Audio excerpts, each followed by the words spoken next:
Hey Disney cruisers, and welcome back to the DCL community where we are so excited to help you plan, prepare for, and get excited for your Disney cruises. You guys know me, I'm Rebecca. I am your admin and host of the DCL community, and today we are so excited to be joined by the lovely and wonderful Chrissy O'Kane. Chrissy, as people are coming in, do you want to quickly introduce yourself and what we're going to be talking about today? Sure. Hi, everybody. I'm Chrissy O'Kane, one of your Platinum Preferred agents with Disney Cruise Line community, DCL community. I love being part of this group. It's always positive. It's always so much fun, and it's a great resource for everything Disney cruising, including what to do before and after your cruise and how to get to your cruise. And that's what we're talking about today. We're kind of doing like a part B to the series that Rebecca and I did last month on doing land and sea out of Port Canaveral, but this time we're doing it for those of you that want to do something non-Disney, like the other Orlando parks, right? We don't want to call them that. We're going to like change our mentality, change our mindset about what they are. They're not just the other parks. They're actually awesome. So that's what we're talking about today, how to do Universal Orlando and SeaWorld Orlando before your Port Canaveral cruise. Yes, there is so much to do in Orlando if you want to do Disney or not Disney, because you're going to get a lot of Disney on the ships. But if you guys have any questions or if you want to plan your Disney cruise or Orlando in general vacation, reach out to Chrissy. She's here to help, and her planning services are totally free. And let us know about any questions as we're going through, guys. If you're thinking about a Disney cruise, if you're thinking about some of these parks, so that we can answer all of your questions. But let's go ahead and get this pulled up and we can dive in to all the good stuff. Alrighty, so we are doing kind of like a follow-up to Land and Sea, and I wanted to last month, and I wanted to kind of establish that this is like the same concept, just different places, right? So, there's a great option to do Land and Sea is like when you're looking at the Port Canaveral cruises, and you're like, I'm not really sure I want to commit to a 7-night cruise, but I do want to have a 7-night vacation, right? So this is just this concept of like, let's do something on land and then let's cruise, or the other way around. But what if maybe Disney World isn't your jam? Or maybe you're like, oh, I want to do Disney World just by itself because there's so much there. Let's talk Universal and let's talk SeaWorld and how to make that happen. Both of these parks are phenomenal weekend options. So they work really, really well with the 4-night wish sailings. That's my favorite. Guys, I think I've said it before in like a different presentation. I don't even know which one you guys, where I revealed my ultimate favorite vacation. And it is SeaWorld. So I leave my house on Friday. I go to SeaWorld on Saturday and Discovery Cove Sunday. And then I get on the Wish, formerly the Dream, now the Wish on Monday. And then fly back home Friday. It's a Friday to Friday vacation. It's my favorite vacation personally I mean, if somebody's like, Chrissy, you have a week, what are you doing? That's what I'm doing. Love it. Let's make it happen. Yeah. I love that. It's a vacation sandwich, all the good things. Yeah, vacay sandwich, exactly. So I kind of split the presentation into 2 parts. You technically could, and I do have clients do both Universal Orlando and SeaWorld in the same trip, even also before a cruise, like totally doable. But I think it would be a better, the better travel agent recommendation would be to pick one or the other because there is so much going on, right? A lot of people that I talk to, have maybe some outdated perceptions of what is at Universal Orlando, especially Universal Orlando. And then SeaWorld, a whole different conversation. But a lot of people think Universal Orlando is just a couple coasters. Like it's kind of like King's Dominion or Six Flags. And that's like so not true anymore. It did totally used to be true. You're not wrong. It did totally used to just be that. But it is now like a whole complex. We have 2 theme parks. That's Studios on the right of the map and Islands of Adventure in the middle are the 2 theme parks. And then Volcano Bay Water Park. And this is consistently rated the top water park in all of Florida. It's a great water park with lots of really cool amenities. And then in this like kind of front area in between the 2 parks is there's like outdoor shopping and dining complex, no theme park ticket needed, lots of restaurants, lots of shops, concerts sometimes, really cool stuff going on. And then there's 8 different hotels, just like Disney, lots of different price points. But unlike Disney, everything at Universal is walkable with the exception of the brand new hotels. They're technically walkable, but like on the wrong side of the interstate. So you could walk, but there'd be a lot of cars in the way. But it is like a reasonable walking distance. You can still see the theme parks from their newest hotel. But they have shuttles, so you can get there. Everything is walkable and all the parks are connected. You can also take a river boat. Is it called a water taxi? Water taxi if you don't want to walk from most of the resorts. They're amazing. So much to do. And then they also have special events all year round too. Mardi Gras is like kind of in the springtime. It's not just February. It's like February all the way through mid-April. Great. It's like Ooh, an outdoor food festival and parade every day. Lots of fun. And it's a really cool parade because you can watch the parade, but guests can also be in the parade, which is so cool. You get to be on the floats, throwing beads yeah. to guests, to other guests that are not in the parade. It's a ton of fun. It's my favorite of all the celebrations. Holidays is a really cool one. They do have a partnership with Dr. Seuss, so the Grinch is there. Ooh. And this awesome Macy's Day Parade, which is what the holiday picture is. And then Halloween Horror Nights is the nation's premier Halloween event. It is all about the spookies. There is nothing family friendly about it. It's a great time, but it is a terrifying time as well. And this one does have an additional cost. It's kind of like the holiday parties over at Disney World. This is a hard ticket event. Mardi Gras and holidays, that's happening during the day, included with your park admission. Awesome. Wow, I definitely did not realize I've never been to either Universal or SeaWorld. I Mhm. definitely thought it was just like Harry Potter. So I am Yeah, learning so so much right much, now. so much. That's Yeah. awesome. So because a lot of people think it's just Harry Potter, I made a whole slide about everything there that's not Harry Potter. Yes, So this is awesome. yeah. Immediately, I went to whatever dessert that is that you're holding because that looks My dessert. delicious. Yes. Yes. Yeah. So I kind of like there's characters, coasters, and so much more. I think a lot of people associate characters with Disney, but Universal has a lot of intellectual property that really appeals to all different age groups. So it's just it's something that we don't think about, right? Like you kind of think like, oh yeah, Universal has Harry Potter, but there's not like characters there. That's quite true. But there are tons of characters. There's Scooby Doo, which I'm wearing my Scooby Doo bow today, just for this presentation. So cute. So the whole gang, SpongeBob, the Transformers meet and greet is probably the coolest character meet and greet I've ever seen anywhere. They are like what you would envision as life-size Transformers. So they're about like, I don't know, 3.5 people tall, I would say. When you stand next to them, you come up to Wow. like their calf level. They move, talk, everything. It's my favorite character meet and greet of all time. If you follow me on Instagram, you saw when I got to meet Optimus and I cried. Um, so it's my favorite. But SpongeBob is there, the Trolls, Minions, which they just added a new Minions ride and a new Minions cafe. And then some old school characters, Betty Boop. I don't have her listed, but Lucille Ball is there. And she's like running and chasing after Ricky and like making fun of men that are not being exemplary husbands. She's great. Um, That's awesome. Beetlejuice is also there. Totally forgot to list Beetlejuice. Hello Kitty, Marilyn Monroe, Dr. Seuss. Like, there's so many characters. The more you start thinking about it, one cool thing is that Universal and Disney kind of own different parts of the Marvel character universe. So Disney kind of owns the new like MCU actual like universe that they've kind of created in the Avengers movies, but Universal still owns all the rights to the original classic Marvel comics. So you'll see Spider-Man there. This is what he looks like. There's me and my husband having dinner with Spider-Man. You'll also see all the X-Men from the original series. So that's like X-Men, the Wolverine that's yellow and blue, not the one that's black in the movies. Does that make sense? Interesting. Yeah. Yeah. So kind of like That old school comic type superheroes, and they're so much fun to me. Like a lot of nostalgia and stuff there too. So, and then Dr. Seuss, and this has a whole section of the park with tons of characters. The Grinch is there all year round, but then during Christmas time, it is a different version of the Grinch that is. He's got a couple different meet and greets, and this is the no filter Grinch. He is allowed to say whatever he wants good to during. know. Yeah, he's a lot of fun to interact with. All year round, you get to meet the Grinch that doesn't talk, and he just poses for pictures, and that's a lot of fun too. They kind of hang out during story time in Seussville, but during the holidays, probably the most popular event is to go and have breakfast with the Grinch and have him just be as like silly as silly can be. Oh, So much fun. fun. And then as far as rides, like it's hard to describe how many different rides and ride styles there are. A lot of people think it's just coasters, but there's so much more. Universal's slogan actually used to be "Ride the Movies." Now it's like "Vacation like you mean it" or something like that. Yeah. I don't know. "Ride the Movies" was an awesome slogan. The new park, Islands of Adventure, is not as much about movies; it's more about storytelling. So they kind of dropped that.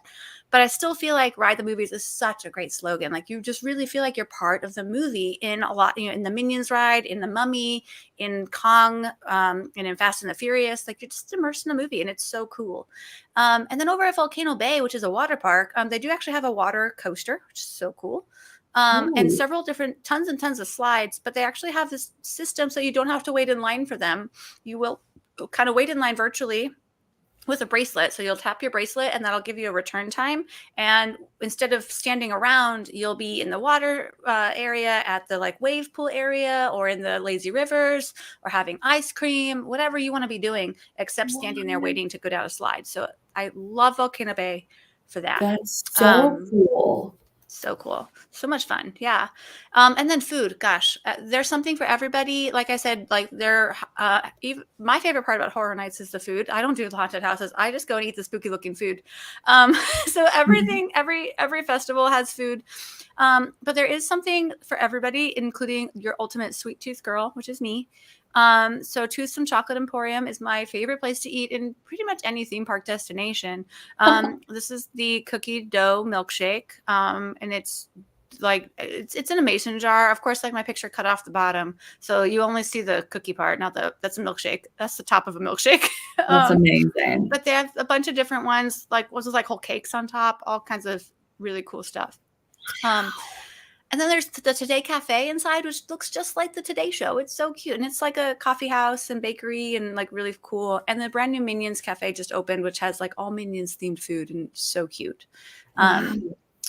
Yeah. And then shows, tons and tons of shows. The Streetmosphere is more than any other park. So you're walking around and you'll see dancers happening all the time. You'll see the Blues Brothers happening all throughout the day. They do their own performance. Marilyn Monroe does her performance. She sings Diamonds Are a Girl's Best Friend in the street. That's cool. The characters are kind of like, they're very interactive. Nathan, my husband, was actually like in a store. And this is a store where they sell some things, but it's mostly a store that's like kind of a museum of like props, actual props from movies. And so he's walking around and he's like, Christy, this girl won't stop talking to me. Like, I'm so confused. And she keeps asking me questions and I don't quite get it. She's really weird. And I looked up and it was Daphne from Scooby-Doo and like in character. And she kept asking him about like if he had been to the costume shop recently. And like she was trying to like accuse him of being the person they were looking for. Like, and he just didn't quite figure it out. So and I was like, cool. oh my gosh. And then as soon as Daphne was like, she said something about, well, I'll go tell Fred. And then that's when he clued in. I was like, oh my gosh. So, the characters are just always doing their thing, really immersive. It's so much fun. And, so they don't have it in a nighttime show at the moment. There are some lights on the Harry Potter castle. And then there did used to be a big lagoon show, and that's being reworked into something brand new and exciting coming in the future. And then you guys, I made an ultimate oops, big giant oops. On my like first slide about Universal, I wrote that there are 2 parks and I put like a little asterisk next to it. We don't have to go back. This is just bonus tips for the day. That is all true. There are currently 2 theme parks and 1 water park, but there is a 3rd theme park in construction at the moment. So there will be a 3rd gate called Epic Universe coming in 2025. So I forgot to say that earlier. So just know that it is true. Rumors are true. It's in construction. It's coming. It's going to be awesome. Really awesome. But yeah, so that's all Universal's characters, coasters, food, and shows. I didn't realize how many characters there were at Universal. That's so cool. Yeah. So many. I know spent like a whole day there be a just hot doing topic here too. Everybody loves character photos. Yeah. So then, I tried to like make a slide about everything at Universal except the Wizarding World, but we can't skip it. Like it's totally there. But a lot of people think that's all that's there, but that's not true. There's so much there. But Wizarding World, as of this time, has 2 sections. Once the 3rd park is built, there will be a 3rd section of Wizarding World. But right now, there's 2 sections of Wizarding World. There's Diagon Alley over at Universal Studios Park. And this part of the park has 1 ride, which is Escape from Gringotts underneath the bank. And then it's got a ton of immersive areas to explore. Dark witches are around to kind of teach dark spells. All the shops are very authentic to the movie. I'm not a super Harry Potter person, but this part of the park I can appreciate more than anything. Like it truly feels like these windy cobblestone streets, and it's magic. Also has the coolest reveal. Like you really can't see it at all. Like when you're in the theme park, you can't see this area at all. It's completely blocked by the entrance over there by Men in Black. And then you have to kind of sneak in through these secret brick walls. And then all of a sudden the whole thing is revealed at once. This is your first view of this picture. And periodically the dragon does kind of blow fire as you're walking in. So it's really, really cool. That's So cool. awesome. And then if you saw on the map in the beginning, the two sections of Wizarding World are connected in the back of the park by this train. This is the Hogwarts Express. And it goes both directions. So you can take it from Diagon Alley to Hogsmeade, or from Hogsmeade over to Diagon Alley, both directions. And they have a different storyline on each direction. So it's kind of transportation, but it's also a ride. There is a totally immersive part. You sit inside the train. There's a storyline happening out the window and also a storyline happening on the train itself. So that's really neat. And then that takes you over to Islands of Adventure or back. But in this case, let's pretend you started at Diagon Alley. And now you're over at Hogsmeade at Islands of Adventure. And this has more rides. It has the Forbidden Journey ride, which is inside the castle. And it has the new Hagrid's motorbike adventure, which is outside. And then it also has Flight of the Hippogriff, which is the only kind of like family-friendly Harry Potter ride. All of the other 3 rides do have a minimum height requirement. And they are higher on the thrill level. Kids can certainly still do it. Like if your kiddo is brave enough to have watched Harry Potter, they probably won't be scared of the content in it. But the rides themselves are coastery and a lot of upside downy, and they also have a lot of screens, and that can be hard for people at times. And then the other thing over here in Hogsmeade, this is where, since it's the Hogwarts castle, this is where the nighttime lights are at Hogwarts. And they also do completely, not redecorate it, but overlay it. That's the right word, overlay, during the holidays. So it comes to holidays at Hogwarts, and it's all snowy and it's beautiful. This is probably the prettiest Christmas area of the whole park. It's really, really beautiful. Wow. So my much gosh. over there. Okay. So Hogwarts for the holidays. Sounds like Hogwarts for the not a bad holidays. place to hang out. Let's do it. Amanda needs both of these locations. Yes, I need them. Right? Yeah.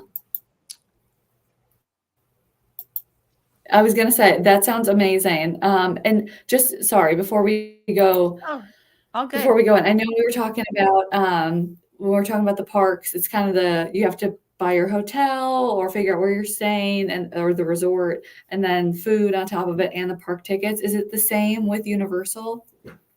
Totally the same. Yes. So you would be booking a kind of hotel and theme park ticket package. And you can book just tickets only if you wanted to stay somewhere else. You don't have to book it as a package, but it's definitely the best value. Universal Resort guests get early entry into the parks each morning. It's an hour early right now. They also get, and also over at Volcano Bay, that is huge. Let me tell you, huge to have early access to the water park there. Just, get your front row seats by the wave pool and all that stuff. But then they have resort delivery, and the whole thing is walkable. So it's really nice. There are also really amazing packages right now. It's you can buy 3-day park tickets and you get 2 days for free. So it's like a 5-day ticket for the price of 3, which is super cool. Not necessarily ideal for a weekend trip, but it makes the value of your trip super great when you're looking at that. If you're looking at a longer trip as well. And then you can add in the holiday events and stuff. If you're doing Mardi Gras or you're doing Christmas, those events are included. If you're doing Halloween Horror Nights, then it would be a separate ticket. And then there are a couple other little packages that may or may not work better for you. So my super Harry Potter fans, there is an exclusive Harry Potter package that you can book that will already include a lot of things that most of them are available to be purchased individually. So you don't have to purchase the Harry Potter package, but you will get the breakfast at both of the 2 Harry Potter restaurants, the Leaky Cauldron and the 3 Broomsticks, and you will get a photo session over at Shutter Buttons where they give you robes to put on so you look like a Harry Potter wizard person. And then they do really cool backgrounds. But then the thing that you wouldn't get unless you book through the package is you used to get a keepsake box delivered with a letter, your invitation from Hogwarts. And now instead of having that delivered to your house, you're going to receive a ice cream flight from the ice cream shop in Wizarding World, which is called Florian's, and they serve some standard, they have vanilla and the chocolate, but they also have all kinds of really funky, cool, wizardy type flavors like chocolate chili and strawberry peanut butter. And my personal favorite is the apple crumble. So it comes with a 4 flavor flight in this keepsake bag from Honeydukes, which I'm not a Harry Potter person, but it's like something in Harry Potter, right? And it's all Harry Yeah, Potter branded. very So the Harry Potter cool. package is totally an option. And then we do have a question about how do you get transportation? So one fun fact about Universal is that Universal does actually have transportation to Port Canaveral for any cruise Oh, line. You can book it through your Universal package and add it on to your package. And it's there. Like a long time ago, they had a partnership with Royal Caribbean, and they don't really talk about that at all anymore because that partnership kind of dissolved. It's still a little bit there because they do overlap with like some characters and theming that Royal Caribbean does, but like not really. So you can use the Universal to Port Canaveral shuttle for any cruise line, and they will pick you up from your Universal resort, take you to Port Canaveral for your cruise. Then they will pick you up after your cruise and take you either back to Universal Resort or directly to the airport if you're flying out that day. So really cool options, and you can book it that way. A lot of my clients end up. It is similar to Disney Cruise Line. It is charged like per person. So a lot of my clients, if there are two or more of them, will end up just using Lyft or Uber because you are also at Universal and SeaWorld just slightly closer to Port Canaveral than at Disney. But so they use Lyft or Uber, or we'll look at arranging a private shuttle for you too, because it's going to be comfortable in cost. You'll have like your own private car and your own private driver and stuff. So it's important to work with your agent to kind of figure out all of those details. But if you are staying at Universal, they do have a transfer package that you can book if you have a hotel and ticket package with them. If you very are cool. staying at one of the hotels at Universal, but you just booked the hotel, you didn't book tickets with it, then that shuttle would not be an option because it's not actually booked through the hotel. It's booked through the Universal Vacations department. Interesting. Okay, good to know. And I do have to ask because, Yeah, people absolutely. are trying to plan their vacations. If someone comes to me or comes to you and they're like, I have 3 extra days off, I want to do the parks, but which one should I do? Should I, if I'm comparing Disney or Universal, what kind of questions do you ask to kind of get them thinking about what might be best for them? Yeah, so a lot of times I ask, what's important to you, as far as your favorite characters. There are a lot of Disney characters that aren't necessarily on the ships, but are in the parks, right? Especially like really old school nostalgia things. So sometimes Disney, like even though it's a lot of Disney, Disney can still be the right park choice for you because there is a different variety, right? But if you're a Harry Potter person, let's do it. Let's do a Universal trip and then let's do the cruise. If you are a roller coaster junkie, you're actually probably going to be looking at SeaWorld for the most coasters per park. So, there's just all kinds of different things to consider. If you're looking for, I just want a wonderful time for all ages, so I'll ask you the ages of your kids. I want to be able to walk everywhere. I don't want to be stressing. I don't want to spend my vacation on a bus. Then Universal is going to be your way to go, because everything's walkable. Everything's like very easy to get to. And there's so much for everybody of all ages, right? Universal has a little bit of a reputation for being for older kids, but there's Yeah. so much for the littles too. Like I mentioned, I spent like a long time talking to Dora the Explorer because there weren't that Oh, many kiddos around. She didn't have a line and I felt bad. So I just hung out. I took so many pictures with her and Diego and Boots. Like, but they have so many characters for littles. oh, And I think it's something that like little parents of littles don't quite know about. So I was yeah. like, if nobody's gonna be over here, I will be here. I will be your friend, Dora. Let's go on an Yeah. adventure. I was gonna say, I feel like underrated for sure. I didn't realize how many characters there were. And I feel like they Hmm. need to do a better job of marketing it because I'm Yeah. definitely Oh, thinking teens absolutely. and Yeah. older. Teens. Yeah. So somebody at the Universal Marketing Department, give us a call. We've got Hmm. some ideas for you. Yeah. But let's talk about SeaWorld. Yeah, so SeaWorld is the park that I think actually is like the most like misconcepted, right? Or is that a word? Misconcepted? I'm making it up. If it's Mhm. not a word, it is now. Right. Yeah. Most of the people that I talk to about SeaWorld have this misconception of like it's just like some aquariums and oh, and they have the whales and the whales do the shows, and that's awful, right? But Mhm. SeaWorld actually does more animal rescue than any other single organization in Florida. So that's the like bottom central picture. When you first walk in, they have an active counter of every animal that they've released so far. So not just rescue, the ones that are actually rescued, rehabilitated, and released. And so that's my favorite tradition to do when I walk into SeaWorld is I like take another picture of myself, like pointing to like see like how, you know, like as the number changes, you know, I've been to SeaWorld a lot and it's one of my favorite parks to visit. It's just such a cool thing to know that you're part of and to know that everything that you like, every dollar that you contribute to SeaWorld is contributing to those rescue and rehabilitate and release efforts, right? So, Yeah. the orcas are a hot debate. I totally get it. It's a very hot debate. But you should know that the orcas that are at SeaWorld, almost all of them are actually somewhat rescues because they were not originally purchased by SeaWorld. A lot of them came from other aquariums, much smaller facilities, even the Smithsonian, like a lot of other aquariums. And they're now at the biggest facility that's available for them. And a lot of people are saying like, oh, drain the tanks, release them. But these orcas were never actually born in the wild. They don't have the skills to do that. They're no longer breeding. So these orcas will be this will be it. Yeah.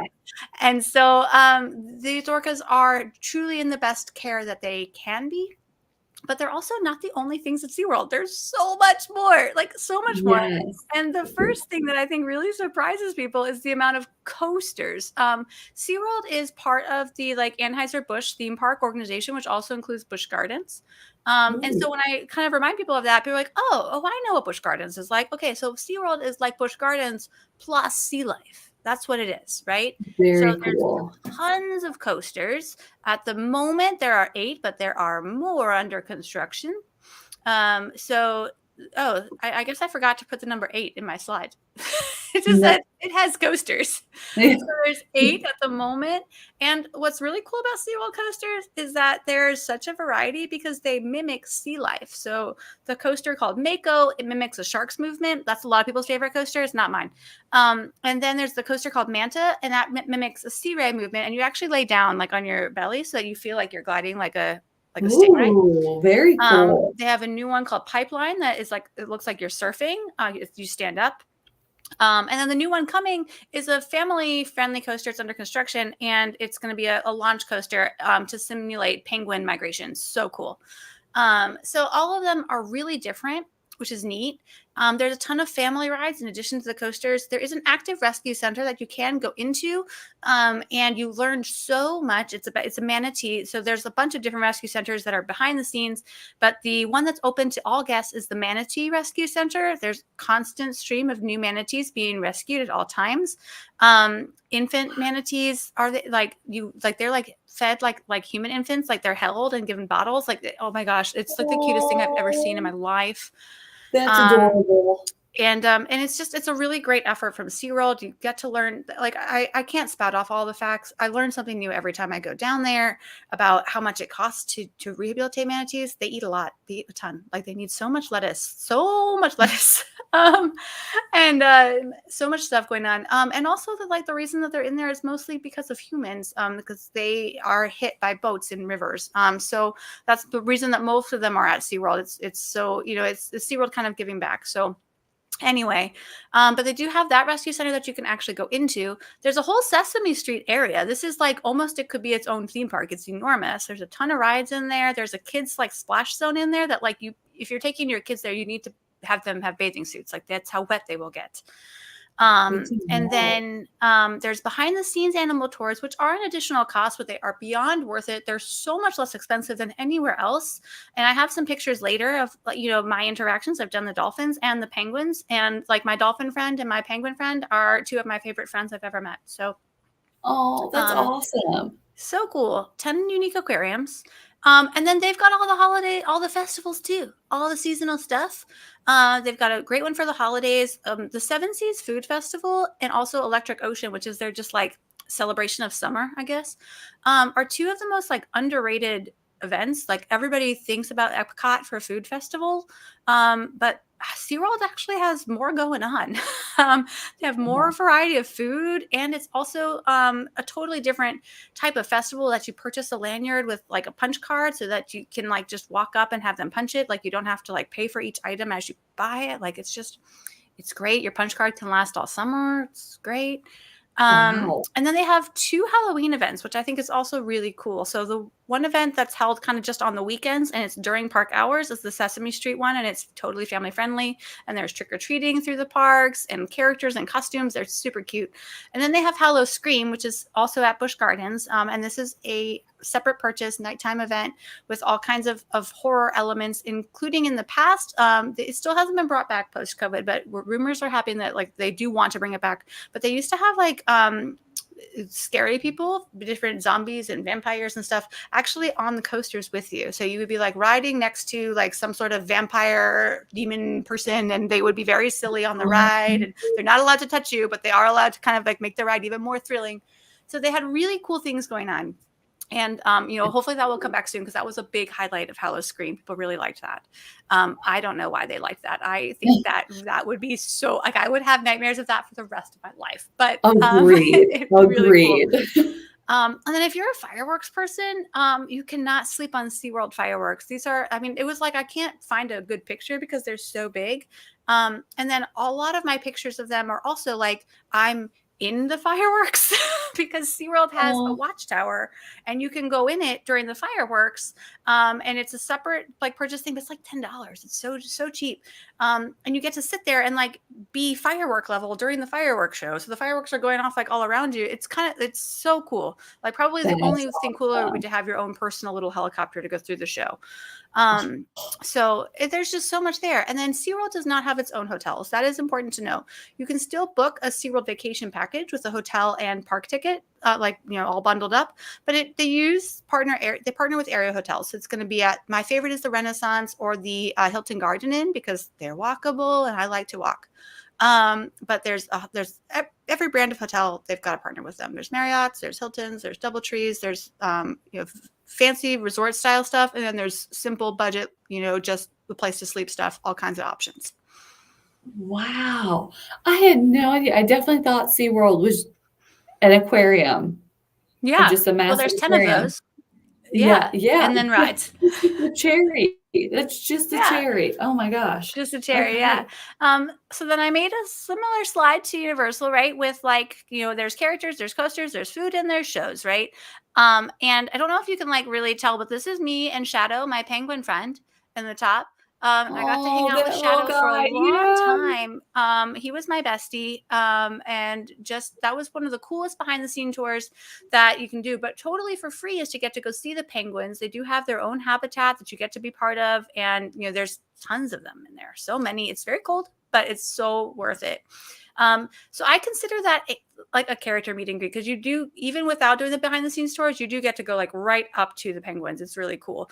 You also can go right up to the dolphin nursery where the baby dolphins are. And then in all of the aquariums, there's glass there, but you can get pretty close to all of the fish too and see really cool things. But as far as actual characters, all of your Sesame Street friends are there. Elmo, Cookie Monster, Zoe, Abby Cadabby, Grouch, Bert and Ernie. And then Big Bird does come out and actually read a story time in his nest, which is really cool. That's or adorable. Her nest. Apologies. Very, very much apologies there. Over the holidays, you can meet Rudolph and Santa, and they'll have a couple elves and stuff too. And then the best thing to note is that whenever you do book an animal interaction, those proceeds are supporting SeaWorld Rescue directly. When you're at SeaWorld in all of the like kind of merch locations, you'll see that there are kind of two types of merch. There's like specifically SeaWorld Rescue merch, and then there's like SeaWorld Parks merch. That's like pictures of the roller coasters and the shows. But anything that's animal branded is going directly to the rescue, which is just so cool. So that's cool. Awesome. Yeah, I already talked about coasters, but put it here. There's 8 of them. There's new ones opening constantly. They just made another big announcement, so that'll be the 9th coaster. So it has more coasters than any other single park, which is just so cool. And that's in addition to having like family raft rides, and there's like a turtle simulator ride where you like kind of like watch a turtle migrate thing. Like there's all kinds of other rides that aren't necessarily coasters. And then food. So this is consistently one of the top rated theme parks for food, for lots of reasons. All of the food options there's a lot of like, they use as much locally grown food as possible. So like it's so bizarre. I'm not even like a foodie, but everything just tastes fresher at SeaWorld. Everything, even just a plain old burger and fries just tastes fresher. There are really neat dining Interesting. opportunities. I love dining with orcas. It's like side by side the orca play tank. So they're not doing a show. And I do kind of caution clients about that, that like the orcas are having their free time. They're having a break. So like they can choose to be playful and interact near you, or they could choose to be on the other side of the pool taking a nap. Like it's their choice. You know, it's their Yeah. free time. Um, but you get to eat right next to their pool, and their trainers are always available to talk to you, which is just amazing. And the food is great. And then this is a picture from the food festival of one of my like items, right? So when you book a food festival package, the food festival is kind of during the fall. When you book a food festival package, I lied. It's during the spring. Don't know why I said that. Fall is Halloween. So when you book a food festival package, it'll come with this like 5 sampler lanyard, right? And then you can pay for a 10 sampler or a 15 sampler. So with my hotel, which by the way, my hotel was cheaper being booked through SeaWorld than it was to just book the hotel directly. So, you know, it was just SeaWorld value. It's great. I also got Interesting. 5 samples from the food festival. This is one sample of this like caprese salad. But I also had this amazing like foot-long pretzel dipped in chocolate that was so good. And you know, I'm a sweet tooth, right? I had cheesecake or ice cream, but it was cheesecake. Like it was like a scoop of cheesecake in a cone, but it looks like ice cream, but it's cheesecake. So good. And then I had 2 like savory things because I felt like I needed some protein. But I don't remember what they are, but they were great. But Ooh, then the other thing that I totally forgot to mention is Shark's Underwater Grill. And this is a like fine dining experience at SeaWorld. And it is inside the shark aquarium. So the sharks are swimming like all around you and you're eating like very upscale food. It is wow. included in Orlando Magic Dining Week if you're there during that, or not dining months, if you're there during September. That's a great time to go because it does also contribute to charity, and you can book a reservation there without even having SeaWorld tickets. So kind of cool things with that. Yeah. And then the shows. So many great shows. One thing I totally forgot to mention at Universal also and with SeaWorld is that during their festivals, they do have concert series happening. It's just like Disney at Epcot with their, you know, concerts on the weekends. Same thing over at Universal and SeaWorld. Great concerts happening. And those concerts are included with admission. So at SeaWorld during the Seven Seas Food Festival, you'll have concerts as well as during Electric Ocean in the summer weekend concerts. And I would say that the artists vary, right? Like there are some artists that are very popular, some that I'd never heard of, but they're still very popular. It's just like not my genre. Yeah. And some that I think are like new and up and coming, right? And so it's a really good mix of different artists. And then, like I said, there's even that opportunity to watch fireworks from the sky level, which like is pretty much the coolest thing I've ever done. So all kinds of cool stuff. So much cool That's stuff. all. I was gonna say to be in the fireworks, I can't even Yeah. imagine how awesome that must be. Oh, I love the bonus slides. Bonus slide. Yep, this is a fun fact about Chrissy. Almost all my presentations have this like bonus slide at the end. I don't really know when I started that, but I decided to stick with it. But Love it. SeaWorld is technically it's a little bit different than Universal in that Universal has like Universal Studios Park, and then the rest of it is called Universal Orlando Resort. SeaWorld doesn't really have that concept. It's like this is SeaWorld Park, and then SeaWorld also operates Aquatica Water Park. And then they also operate Discovery Cove, which is like a day resort. And we could do a whole presentation on Discovery Cove. I have a lot of clients doing that. I love to do that right before a Disney cruise as well. And Discovery Cove, like a day resort, it's basically if you just took it all inclusive and you took the hotel part out. So we're not spending the night. We're just there from, you know, breakfast all the way through, like up until dinner, because it closes at 5. They don't serve dinner. And so you get your breakfast, and then you have all unlimited drinks, unlimited snacks all day long. Then they serve lunch, and there are tons and tons of areas to lounge and enjoy this beautiful tropic setting. But there's also tons of immersive animal activities. You can go snorkeling in the Grand Reef with like 3,000 tropical fish. They have a lazy river there, and alongside the lazy river is the otter facilities. You get to like kind of swim alongside the otters in a section of it. And there's a little monkey island in the middle with some marmosets that live there. They're tiny. They're tiny, like this big, like yeah, like my face. Yeah, that's how big they are. There are What? tons of them.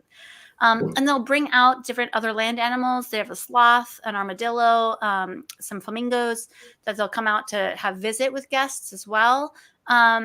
And then the big attraction at Discovery Cove that a lot of people associate with it is swimming with the dolphins. And that is part of it. It's not mandatory. You can also book it without the dolphin swim, but they do offer a 20-minute in water. So there's like 10-minute land prep and then 20-minute in water swimming with the dolphins. And it is truly a swim. So the great benefit of doing Discovery Cove before a cruise is that you can like kind of guarantee you've got your animal experience before you even get on the cruise. So that way it Yeah. frees up one of your shore excursions days to, you know, if you're like, oh, I already did my snorkeling, I already did my dolphin swim. Yes, it's man-made. Yes, it's curated. Yes, it's not the Caribbean, it's Florida, but it's beautiful. The dolphins are so delightful. They made us laugh so hard, and they are strong. They can like legit pull you when you're swimming with them. It's great. Wow. Lots of fun.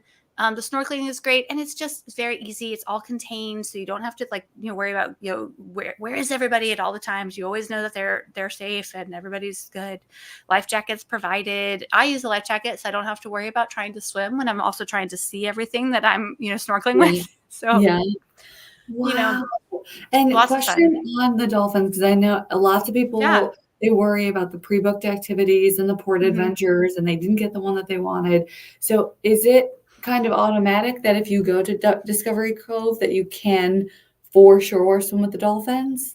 Yeah, so you'll book it either way. So you'll book it as day resort plus dolphin swim or just day resort, no dolphin swim. And if you decide no dolphin swim, then you get there and you want to add it, you almost always can. It's not something that typically like totally sells out. Discovery Cove is also capacity controlled. So like they do sell out completely. They will never let it feel crowded. That's another kind of great amenity to Discovery Cove.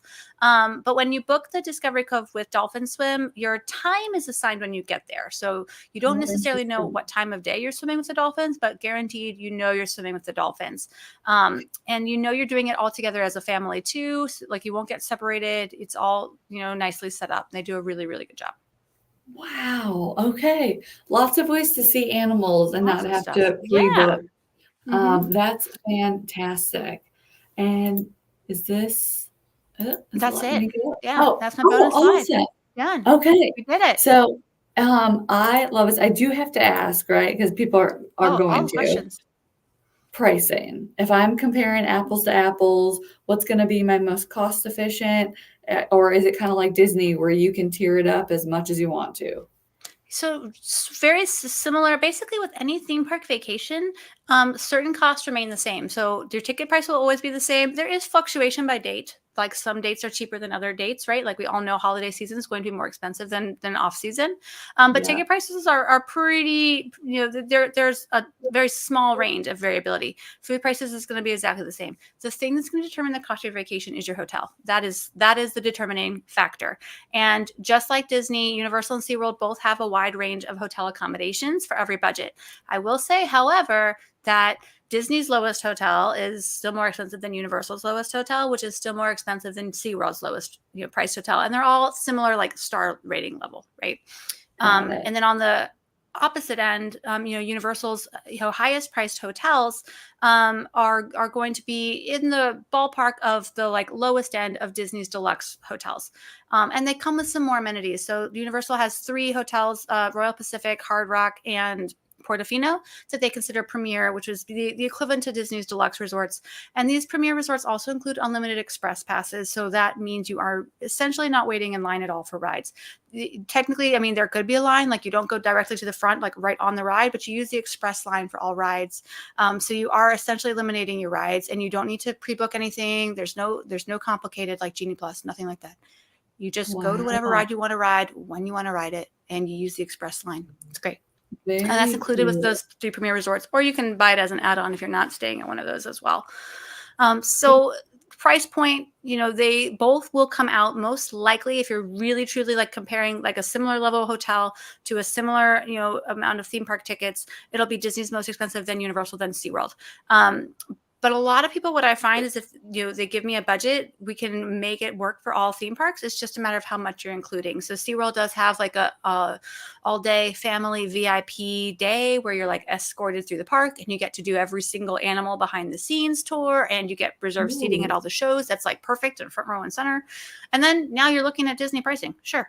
but you're Good. getting a very elevated experience. And then with SeaWorld, again, the hotels, since they're not owned by SeaWorld, they do vary in price point and they vary greatly in amenities, right? So some hotels, like the Renaissance, has basically like a resort inside it. The pool has there's like 4 pools, and there's one of them has a water slide, and like there was a magician at the pool one day. Like it felt like I was on a cruise. Like it was just wild. But then the That's DoubleTree across cool. the street is like just a standard hotel, and it's just fine if that's what you're looking for. So there's a lot of variability there, since they're not all run by the same company. They've got lots of different ideas at all the hotels. Got it.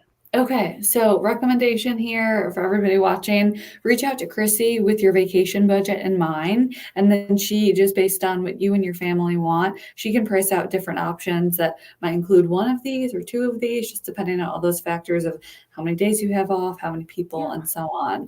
Now, I have to ask, because we have a lot of first-time Disney cruisers, and this will be my last question for you, and I'll let you No, go. ask all the questions.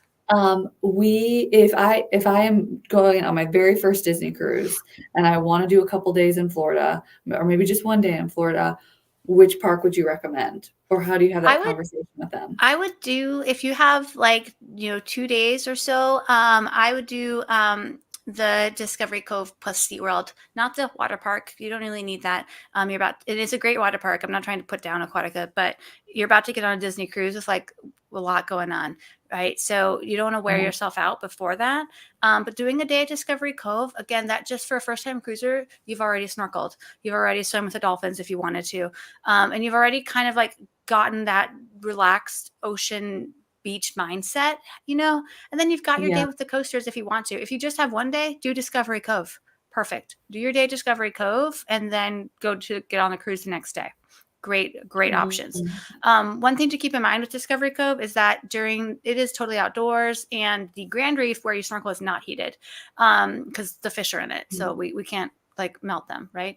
I know, that'd be bad. But the other pools are heated, so they're nice, and when you're in the lazy river, it's a wonderful temperature.